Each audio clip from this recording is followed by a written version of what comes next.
লা ইলাহা, নেই কোনো ইলাহ, নেই কোনো উপাস্য, নেই কোনো মাবুদ ইল্লা হুয়া, আল্লাহ ছাড়া। কথা বলুন ঠিক কিনা? আমাদের হায়াতের মালিক কে? রিজিকের মালিক কে? ভালো রেখেছেন কে? এই তাফসীর মাহফিলে আসার তৌফিক দিয়েছেন কে?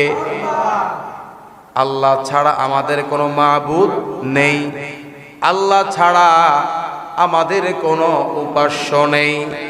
আমরা নামাজ পড়ব আল্লাহর জন্য, রোজা রাখবো আল্লাহর জন্য, হজ করব আল্লাহর রাজি খুশির জন্য, যাকাত দিব আল্লাহর রাজি খুশির জন্য, কোরআন তেলাওয়াত করব আল্লাহর রাজি খুশির জন্য, জিকির করব, ইস্তিগফার পড়ব, দুরূদ ও কিয়াম পাঠ করব, মা বাবাকে সম্মান করব, দেশের উন্নয়ন করব, মানুষের সেবা করব, জনগণের সেবা করব। সব কিছু হতে হবে একমাত্র আল্লাহর জন্য। চিল্লায়া বলুন ঠিক কিনা?